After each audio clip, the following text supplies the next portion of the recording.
Hello everyone, welcome back to my YouTube channel. और आज हम जनसंख्या से रिलेटेड कुछ आंकड़े हैं उसको देखेंगे, डिस्कशन करेंगे, जो एग्ज़ाम के पॉइंट ऑफ व्यू से बहुत इम्पॉर्टेंट है, क्योंकि हर एक एग्ज़ाम में से एक या दो क्वेश्चन की आने की संभावना रहती है। और हाल ही में जो एसआई का एग्ज़ाम हुआ था उसमें से 3 क्वेश्चन पूछे गए थे। और पिछले भी जितने भी एग्ज़ाम हुए हैं मैंने क्वेश्चन पेपर एनालिसिस किया है, जिसमें 2 या 1 क्वेश्चन तो जनसंख्या से रिलेटेड होते ही हैं। तो चलिए स्टार्ट करते हैं जनसंख्या से संबंधित आंकड़े। विश्व जनसंख्या दिवस कब मनाया जाता है? तो 11 जुलाई को।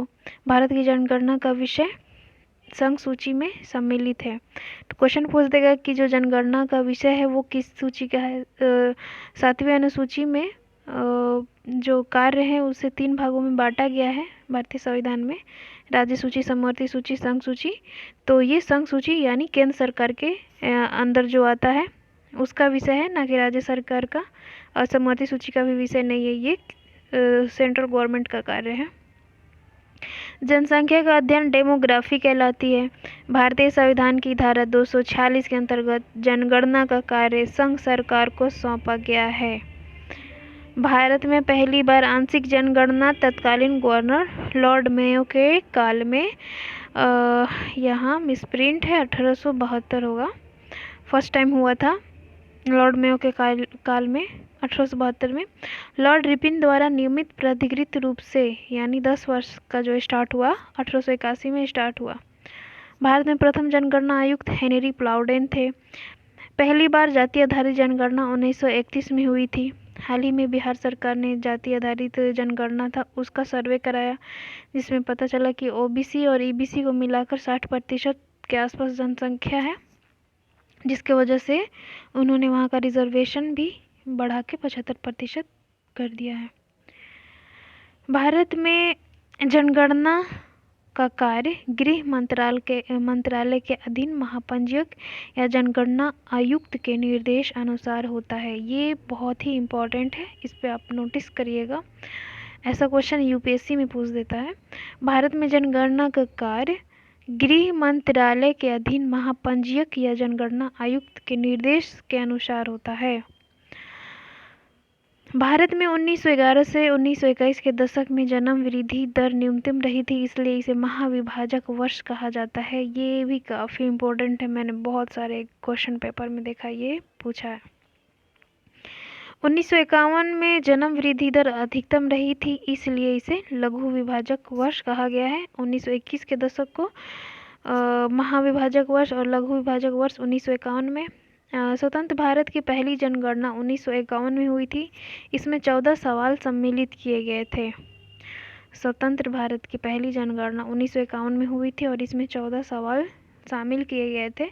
भारत की प्रथम पूर्ण कंप्यूटरीकृत जनगणना 2001 में हुई थी। वर्ष 2011 की जो जनगणना है वह 15वीं जनगणना है। और स्वतंत्र भारत के बाद, यानी आज़ादी जब मिली उसके बाद, ये 7वीं जनगणना है। आप 10-10 साल को इंक्लूड करके देख लीजिएगा तो ऐसे ही पता चल जाएगा। तो 2011 की जो जनगणना है वो 15वीं जनगणना है, लेकिन आज़ादी के बाद से ये 7वीं जनगणना है। 2011 की जनगणना में कुल 29 सवालों को शामिल किया गया था और 1951 में जो हुआ था उसमें 14 सवाल शामिल किए गए थे, लेकिन 2011 की जनगणना में 29 सवाल शामिल किए गए हैं। सी चंद्रमौली 2011 की जनगणना के आयुक्त थे। अभी तो यही इम्पोर्टेंट है, अभी अगला जो होगा उसके बाद बहुत सी चीज़ें चेंज हो जाएगी। भारत में विश्व की 17.5% जनसंख्या निवास करती है और भारत विश्व के कुल 2.4% भूभाग पर विस्तृत है। नागालैंड एकमात्र ऐसा राज्य है जहां जनसंख्या में कमी आई है। भारत की जनगणना 2011 के अनुसार भारत की कुल जनसंख्या 121.5 करोड़ है। अभी सर्वे से पता चला है कि 140 करोड़ के आंकड़ा को पार कर चुका और ये चीन से भी आगे निकल चुका है। विश्व की कुल जनसंख्या में भारत का परसेंटेज है 17.5%। दशकीय जन्म वृद्धि दर है 18.14 करोड़, 17.7%। वार्षिक जन्म वृद्धि दर 1.64% है। भारत में पुरुषों की जनसंख्या 62.31 करोड़ है।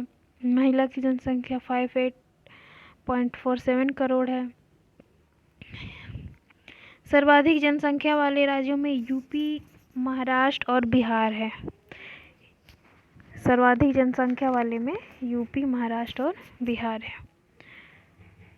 और न्यूनतम जनसंख्या वाले राज्यों में सिक्किम, मिजोरम और अरुणाचल प्रदेश है। सबसे ज़्यादा यूपी, महाराष्ट्र, बिहार, न्यूनतम में सिक्किम, मिजोरम और अरुणाचल प्रदेश है। सर्वाधिक साक्षरता वाले जिले केरल, मिजोरम और त्रिपुरा। ये SI का एग्ज़ाम जो 17 दिसंबर को हुआ था, ये क्वेश्चन आया था। न्यूनतम साक्षरता वाला राज्य बिहार है। 73% के आसपास इसकी साक्षरता दर है। सर्वाधिक जनसंख्या वाला जिला ठाणे, महाराष्ट्र में।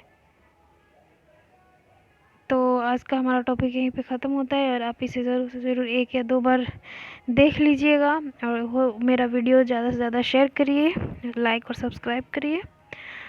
Thank you.